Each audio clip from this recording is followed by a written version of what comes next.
வணக்கம், வணக்கம் அருந்தமிழ் உறவுகளே! எப்படி இருக்கீங்க? பிரவீன் அவர்களை வெளியேற்றுவதற்கு அந்த பிராங்க் இதுதான் காரணமா? ஏன்னா, இவரு கம்ருதீன் வந்து ரெட் கார்ட் குடுக்க போறாங்க அப்டின்லாம் சொல்லிட்டு இருந்தாங்க. ஆனால் அதையும் பிராங்க் பண்ணியிருக்காரு விஜய் சேதுபதி இந்த சனிக்கிழமை எபிசோட்ல அப்டிங்கிறாங்க. அதேபோல பிரவீனுக்கு பதிலா ரம்யாவ அனுப்பிச்சிருக்கலாமா? அப்டிங்கிற ஒரு கேள்வியும் இருக்குங்க. துஷார் எவிக்ட் பண்ணது அன்ஃபேரா? ஃபேரா? அப்டிங்கிற ஒரு கேள்வி இருக்கு. கண்டிப்பா ஃபேர் தான். ஏன்னா, அவர் ஒண்ணும் பெருசா பண்ணல வீட்ல அப்டிங்கிறது தான். இந்த தடவ தான் ஏதோ திவ்யா கிட்ட ஏதோ சண்ட போட்டுருந்தாரே தவிர, மற்றபடி வேறொன்றும் அவர் செய்யவில்லை அப்டிங்கிறதும் தெரியுது. பட் பிரவீன் ராஜ் வந்து எதனால வெளியேற்றப்பட்டார்? ஓட்டு குறைவா இருந்ததா உண்மையிலேயே? இல்லன்னா ரம்யாவ சேவ் பண்றதுக்காக அவர் அனுப்பிச்சாங்களா? என்ன காரணம்? அப்டிங்கிறத தான் பார்க்க போறோம். அதுக்கு முன்னாடி உங்களுடைய கருத்துக்கள் வரவேற்கப்படுகின்றன. அதேபோல நம்ம சேனல லைக் பண்ணுங்க, சப்போர்ட் பண்ணுங்க, சப்ஸ்கிரைப் பண்ணுங்க. உங்கள் நண்பர்களுக்கு மறக்காம ஷேர் பண்ணுங்க. ஸோ பாய் பாய் பிரவீன் அப்படின்னு நம்ம சொல்றதுக்கு காரணம் என்ன? ஏன் அவர் அப்படி என்ன பண்ணிட்டாரு? எதனால அவர் வந்து அனுப்பிச்சீங்க அப்படிங்கிற ஒரு கேள்வி இருக்கு இல்லையா? அதையெல்லாம் தாண்டி பிரவீன் வந்து நல்லா விளையாடுற பையன் தான். ஆனா வெளியில அனுப்புறதுக்கான காரணம் என்னவாக இருக்கலாம் அப்படிங்கிறத வந்து யோசிச்சு பார்க்கும்போது, ஓட்டு குறைவாக இருந்திருக்கும் அப்படிங்கிற ஒரே காரணம் தான். வேற எதுவும் இருக்காது அப்படிங்கிறது தான். ஒருவேளை நான் அடிக்கடி சொல்லுவேன். 49வது நாள் ஒரு வெளியில வந்த ஒரு கண்டஸ்டன்ட்ட இறக்கி விடுவாங்க. அதுல வந்து ஆதிரை இருக்காங்க. ஒருவேளை எஃப்ஜே வெளியில வந்தா எஃப்ஜே உள்ள விடுவாங்க. அப்படி இல்லன்னா பிரவீன் வந்தாலும் பிரவீன திருப்பியும் கண்டஸ்டன்ட்டாவே 49த் டே அனுப்புவாங்க. இது 5வது வாரம் இல்லையா? வர சண்டே இல்லாம அதுக்கு அடுத்த சண்டே. அவர திருப்பி அனுப்புறதுக்கான வாய்ப்புகள் இருக்கும் அப்படின்னு சொல்லியிருந்தேன். கண்டிப்பா அது நடக்கும் அப்படிங்கிற மாரி தான். அதுக்கு ஆதிரைக்கு பதிலா பிரவீன உள்ள அனுப்புறது கரெக்ட்டு. ஏன்னா அவர் வந்து டாஸ்க் நல்லா விளையாடுவாரு.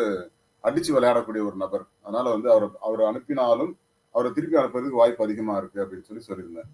அது கண்டிப்பா நடக்கும் அப்படிங்கிறது தான். துஷார பொறுத்தவரைக்கும், துஷார் வந்து ஏதோ நான் வீட்ல இருக்கேன். போன வாரம் சொன்னார் இல்லையா? அதாவது அரோராவும், துஷாரும் வந்து நாங்க வெளியில இருந்து பார்க்குறோம். அவங்க உள்ள இருந்து பார்க்கட்டுமேன்னு அனுப்பிச்சிருக்கோம் அப்படின்னு சொல்லி விஜய் சேதுபதி அவர்கள் சொன்னாரு. அதே மாரி தான் இருக்காங்க. நேத்திக்கு சும்மா திவ்யாவோட ஒரு சண்டை போட்டாரு. இந்த வாரத்துல. ஒரு தடவ 2 தடவ சண்டை போட்டாருன்னு நெனைக்கிறேன். ஆனா திவ்யாவோட ரியாக்ஷன் அதுக்கு சூப்பரா இருந்தது. அதுல திவ்யா வந்து ரோஸ்ட் பண்ணியிருக்காங்க அப்படின்லாம் எனக்கு வந்திருக்கு. பட் ரோஸ்ட் பண்ணட்டுங்க. பண்ணட்டும். ஏன்னா அப்படி பண்ணா தானே அங்க தெரியும் நமக்கு. பட் இறங்கி அடிக்கிற ஒருத்தர வந்து நான் ரோஸ்ட் பண்ணுவேன் அப்படின்னீங்கன்னா, அப்புறம் யார் விளையாடுவா? இப்ப பார்வதிய ரோஸ்ட் பண்ணி பார்வதி சண்டையே போடாம இருக்காங்க. அதனால வீட்ல நல்ல பேரும் வாங்கிட்டாங்க பார்வதி. பார்வதி வாய மூடுனாலே அவங்களுக்கு பெஸ்ட் பெர்ஃபார்மன்ஸ் கிடைக்குது. பெருசா இந்த வாரம் ஒண்ணும் பெருசா சண்டை போடல. திவ்யா கிட்ட போடுறத தவிர. ஆனா அத தாண்டி பார்வதிக்கு வந்து பெஸ்ட் பெர்ஃபார்மன்ஸ்லாம் குடுக்குறீங்களாடா? அதுவும் எல்லா கேங்கும் சேர்ந்து குடுக்குறாங்க. வைல்ட் கார்ட தவிர. வைல்ட் கார்ட தவிர மத்தவங்க எல்லாரும் பெஸ்ட் பெர்ஃபார்மன்ஸ் பார்வதி குடுக்குறாங்க. எதுக்கு? இவங்களலாம் அவங்க வந்தா தான் அடிக்க முடியும் அப்படின்னு சொல்லி அடிக்கிறாங்க. இந்த மாரி தான். பிரவீனும் கூட ப ப ப ப பாய் அப்படின்னாரு. அது ஒரு மாரி இருந்துச்சு அது. ஆக்சுவலா அதாவதுங்க பிரவீன் வந்து நல்ல கண்டஸ்டன்ட்ங்க. பட் அவர ஏன் வெளியில அனுப்புறாங்க அப்படின்னா, மக்களோட ஓட்டு இல்லங்கிறது தான். பட் ஒரு நல்ல நடிகன் அப்படிங்கிறத அவர் நெறைய இடத்துல ப்ரூவ் பண்ணியிருக்காரு. அதேபோல பிராங்க் பண்ணி ரொம்ப சூப்பரா மெயின்டெயின் பண்ணாங்க. பட் பிரவீனை வெளியே அனுப்புவதன் மூலம் இது பேசுபடும் பொருளாக மாத்தணுங்கிறதுக்காக விஜய் டிவி பண்றாங்களா? அப்படிங்கிற ஒரு கேள்வியும் இருக்கு இல்லையா? அது நிச்சயமா அப்படிதான் இருக்கணுங்கிறது தான். ஏன்னா பிரவீன் வந்து இந்த பிராங்க் பண்ணார் இல்லையா கம்ருதீனோட, அந்த பிராங்க்குக்கு ரெட் கார்டு குடுத்துடலாமா கம்ருதீனுக்கு அப்படின்னு சொல்லி அவருக்கு ரெட் கார்டு வரைக்கும் போய் அதை ஸ்டாப் பண்ணிட்டு தான் பிரவீனை வெளில அமைச்சிருக்காங்க அப்படின்லாம் செய்திகள் வருது. பட் அதன் அடிப்படையில பாத்தீங்க அப்படின்னா பிரவீன் வந்து ரொம்ப நல்லா பண்ணியிருக்காரு அந்த பிராங்க். அவரு தான் அடியும் வாங்கியிருக்காரு. அதாவது ரெட் கார்டு குடுக்குறீங்க அப்படின்னா கம்ருதீன தான் வெளில அனுப்பணும். அதாவது அடி குடுத்தவன தான் வெளில அனுப்பணும். அடி வாங்கினவன வெளில அனுப்புறீங்களாடா அப்படிங்கிற மாதிரி தான் இருந்துச்சு. என்ன ஒரு வில்லத்தனம் இல்ல. என்னத்த சொல்றது போங்க. பட் கம்ருதீன் வந்து பார்வதியோட ஒரு லவ் ட்ராக் போச்சு. அப்புறம் அவர் அதுலேருந்து வெளில வந்தாரு. அப்புறம் அரோட ரொம்ப க்ளோஸ் ஆனாரு. திரும்பவும் பார்வதியோட இப்ப க்ளோஸா இருக்காரு. பட் கமருதீன் வந்து வெளிப்படையா அதாவது எந்த விதமான இதுவும் இல்லாம பேசக்கூடிய ஒரு நபர். திவ்யாவோட ஃபைட்டு. அது வேற வாந்தி எடுக்கட்டுமா? வாந்தி வருதா? அப்படின்னு கேட்டாங்க. ஆமா வாந்தி வருதா? அப்படின்னா பிடிக்கட்டுமான்னு கேட்டாங்க பாருங்க. பிடிங்க. பிடிக்கிறீங்களா? அப்படின்னு கேட்டாரு. ஸோ அதெல்லாம் வந்து கண்டிப்பா ஒரு மார்க் பண்ற மாரி தான் அர்த்தம். ஸோ அதுக்கெல்லாம் வார்னிங் குடுக்கணும் அப்படிங்கிறதும் ஒரு பக்கம் இருக்குங்க. பட் என்ன பொறுத்தவரைக்கும் இந்த இதுல வந்து ரம்யா வெளியேறணும் அப்படின்னு சொல்லி எல்லாரும் சொல்லிட்டு இருக்காங்க. பட் ரம்யாவுக்கு ஓரளவு ஓட்டு இருந்திருக்குங்க. அதனால தாங்க வெளிய அனுப்புறா அப்படின்னு சொல்லி சில செய்திகளும் வருது. பட் சனிக்கிழமை அன்னைக்கு 9 மணிக்கே வந்து இதெல்லாம் வந்தாச்சு. ப்ரோமோலாம் வந்தாச்சு. ப்ரோமோல ஒண்ணும் பெருசா இல்லன்னு வச்சுக்கோங்களேன்.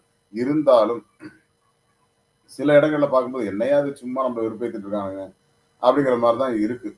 ஸோ விஜய் சேதுபதி அவர்கள் வந்து வைல்ட் கார்ட்ல வந்தவங்கலாம் தெறிக்க விட்டுருக்காங்க. அ அதாவது டிசிப்ளின் வேணும், கிளாஸ் எடுக்க போறோம் அப்படி இப்படின்னு சொல்லிட்டு போனவங்கலாம் ஒண்ணுமே பண்ணலையேப்பா. அப்படின்னு தான் அங்க பேசியிருக்காரு. பாப்போம். அத பத்தி நம்ம லைவ்ல பேசிருவோம். என்ன பொறுத்த வரைக்குங்க, வைல்ட் கார்ட் வந்து நல்லா பண்ணாங்களான்னு கேட்டா சூப்பரா பண்ணியிருக்காங்க. பட் சில தவறுகள், இப்ப திவ்யா சில தவறுகள் பண்ணியிருக்காங்க. சாண்ட்ரா சில தவறுகள் பண்ணியிருக்காங்க. அது எல்லாமே இந்த பிராங்கோட வெளிப்படை சாண்ட்ராவோடது. பட் திவ்யாவோடது வந்து இறங்கிது. அவங்க கேப்டன் ஆயிட்டாங்க. இறங்கி அடிச்சிருக்காங்க. அவங்க பேச்ச யாரும் கேட்கல. அவங்களுக்கு வந்து சப்போர்ட் பண்ணல. அதுதான் அவங்க பண்ணதுக்கான காரணம். ஒரு மேனேஜரா அவங்க இருக்காங்க. அவங்களுக்கு வந்து பெரிய சப்போர்ட் இல்லாதனால தான் அத அவங்க பண்ணியிருக்காங்க அப்படிங்கிறது தான். பட் அத தாண்டி அவங்களுக்கு வேற என்ன வேணும்? வேற என்ன ரோஸ்ட் அப்படின்னா, இப்ப நீங்க இவர் சொன்னார்ல, அவர் பேர் என்ன? அமீது. போய் கிளாஸ் அடிச்சு துவம்சம் பண்ண போறேன் அப்படின்னாரு. அதே பார்வதியோட போய் க்ளோஸா உட்காந்துருக்காரு. டேய் யார்றா நீங்கலாம் அப்படிங்கிற மாரி தான் இருக்கு. ஸோ பார்வதி வந்து அமீத ரொம்ப அழகா அப்படி பாசிஃபை பண்ணி வச்சிருக்காங்க. அதே போல பிரஜன் கிட்டயும் வந்து ஏதோ ஒண்ணு பண்ணலாம்னு சொல்லி இப்படி போய் இப்படி கை வைக்க, அவர் என்கிட்ட கை வைக்காத இப்படி தட்டி விட, ஏகப்பட்ட கலைவரம் ஓடிட்டு இருக்கு உள்ள. ஆமா தாய் எனக்கு யாரும் தங்கச்சியும் இல்ல, அக்காவும் இல்ல. எனக்குன்னு குடும்பம் இருக்கு. நீ எங்கேயாவது குடும்பத்துல கும்மி அடிச்சு போயிறாதம்மா அப்படின்னு சொல்லி இல்லையா? அப்படிதான் பண்ணாரு அவரு. ஆனா பார்வதி வந்து பிரஜன் கிட்ட ஏதோ ஒரு உமன் கார்டு எடுக்கிறதுக்கு பிளான் பண்ணிருக்காங்க. அது தெரிஞ்சுதான் அவர் வந்து தட்டி விட்டாரு. கமருதீன்ட்ட சொன்னாரு. "அப்பா நீ வந்து பேச்சுலர். நீ என்ன வேணா பண்ணலாம்.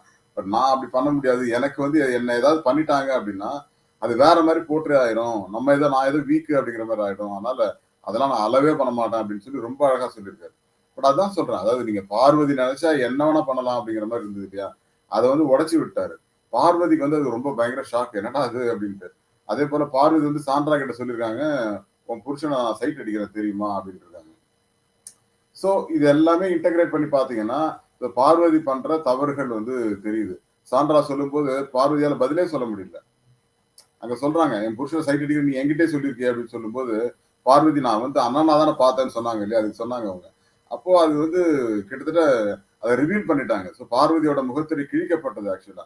அப்போ பிராங்க் பண்றதுக்காக நீங்க ஏதோ ஒண்ணு பண்றதுக்காக உமன் கார்ட் எடுத்தீங்களா? அப்படிங்கிற ஒரு கேள்வி இருக்கு இல்லையா? அதுக்காக தான் அவர் எச்சரிக்கையா இருக்காரு பிரஜன் அப்படிங்கிறாங்க. இதுல பார்வதி மேல தப்பா, இவங்க மேல தப்பா, பிரஜன் மேல தப்பா அப்படின்னு கேட்டீங்கன்னா, கண்டிப்பா பிரஜன் வந்து எச்சரிக்கையா இருக்காரு. பாரு தான் வந்து ஏதோ பிளான் பண்ணியிருக்காங்க அப்படிங்கிற மாரி நல்லாவே தெரியுதுங்க. சோ இதுதான். ஓகே. Back to topic. நம்முடைய பிரவீன் அவர்களுக்கு வந்து மிகப்பெரிய அளவுல ஒரு ஆதரவு இல்லாமல் போனதுனால தான் அவர் வெளியேற்றப்பட்டிருக்கிறார். கண்டிப்பா 49த் டே அவர் திரும்பவும் வருவார். வைல்ட் கார்ட்ல வந்து டிக்கெட் டூ ஃபினாலே விளையாடுறதுக்கான வாய்ப்பு இருக்கு. ஏன்னா அவர் ஒரு ஸ்ட்ராங் பிளேயர். அதனால ஆதிரைக்கு பதிலா பிரவீனை திரும்ப இறக்குவதற்கான ஒரு பிளான் தான் Vijay TV sorry Bigg Boss TV பண்றாங்க. அப்படிங்கிற மாரி தான் ஓடிட்டு இருக்கு. ஆனா துஷார் வந்து என்ன பண்ணாரு? துஷாருக்கு ஏன் வந்து எவிக்ஷன் அப்படின்னா, அவர் கண்டிப்பா ஓட்டே கிடையாது அப்படிங்கிற மாரி தான். பட் எஃப்ஜேவ பாதுகாக்கணுங்கிறதுக்காக துஷாரையும், ரம்யாவ பாதுகாக்கணுங்கிறதுக்காக பிரவீனையும் வெளியே அனுப்பியதாக நம்ம வெளியில எல்லாம் பேசிக்கிறாங்க. பட் ரம்யாவ பாதுகாத்து என்னங்க சாதிக்க போறீங்க? அதான் எனக்கு புரியவே இல்ல. ரம்யாவ கண்டஸ்டன்ட்டா வச்சு என்னதான் பண்ண போறீங்க? அந்த பொண்ணு உள்ள ஒண்ணும் பண்ண மாட்டேங்குதே! அப்படிங்கிற ஒரு கேள்வியும் இருக்கு. பொறுத்திருந்து பார்க்கலாம். Thank you all and bye to everyone. மீண்டும் சந்திப்போம்.